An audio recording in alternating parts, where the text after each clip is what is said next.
Okay, so here's a film that I nearly switched off, but we've got to talk about why. The Black Phone.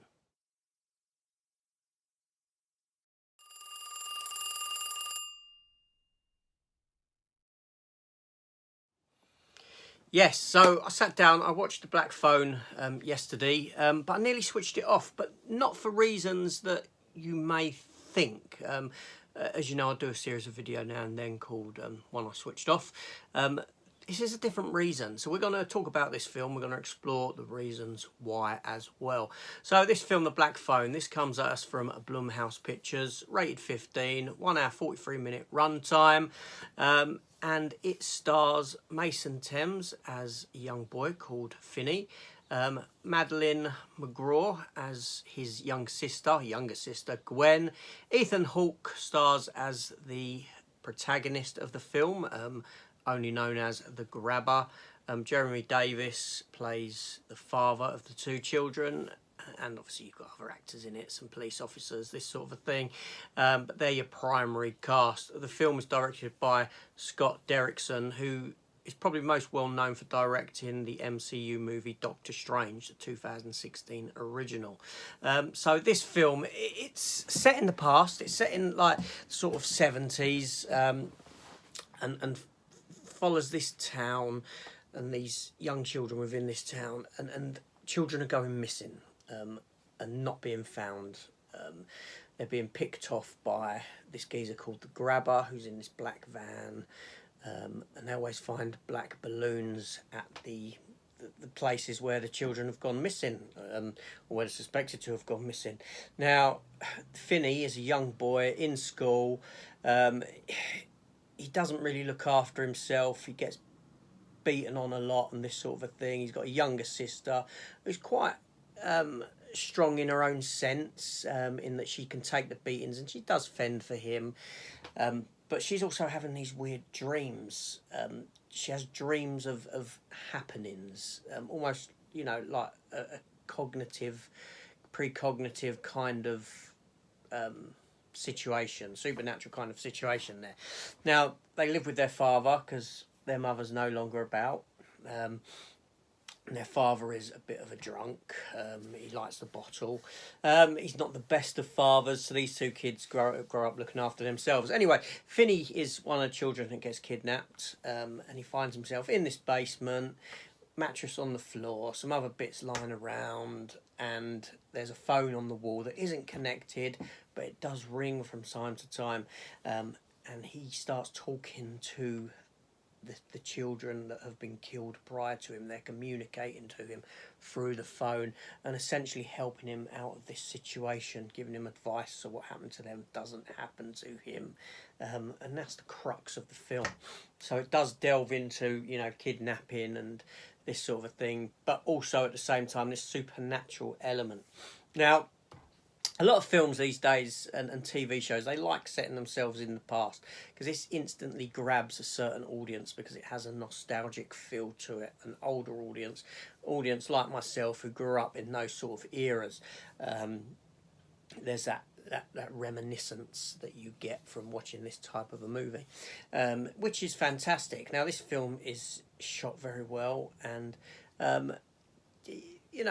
cinematography is great. The acting is fantastic. I'll come into that in a minute, because I want to talk about this one scene more than anything else.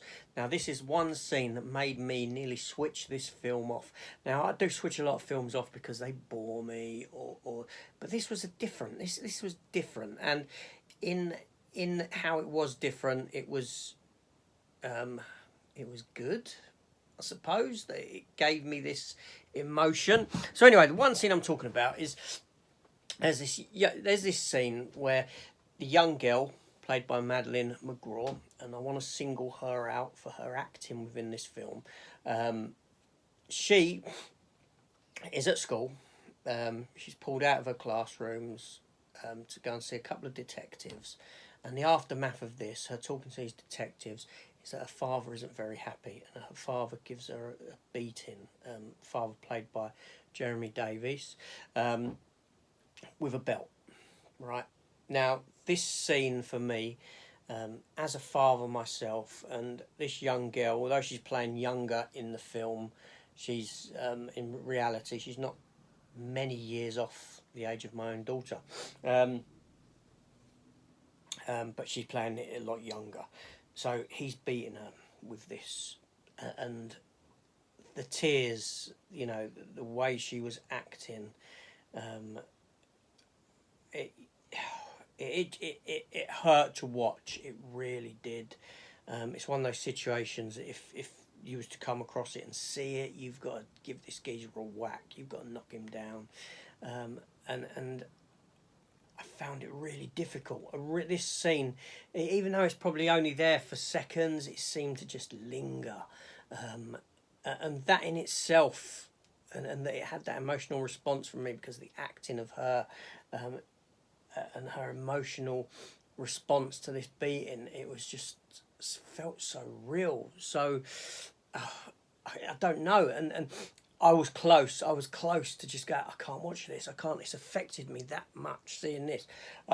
So like I said, that's not a bad thing. I mean, it is a bad thing, but it's not a bad thing in that a film can resonate with you, or give you such an emotional feeling of sympathy towards a character. And like I said, her acting it's just top notch. Her acting throughout the whole film was wonderful.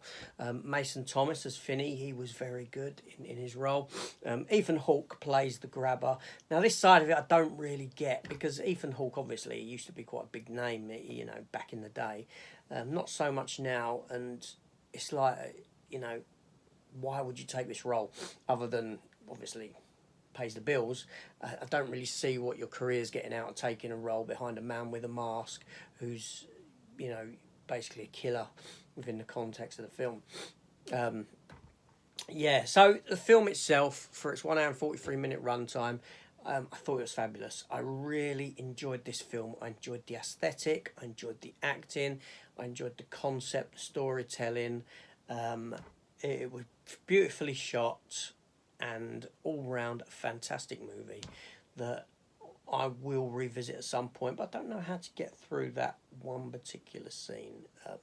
If you've seen the film, you'll know the scene I mean. And if you felt the same way at that scene, let me know down below. Or is it just me personally? I don't know. Anyway, hit the subscribe button, leave me a comment, share the video, whatever you got to do. And I'll see you on the next one. Take care all, and goodbye.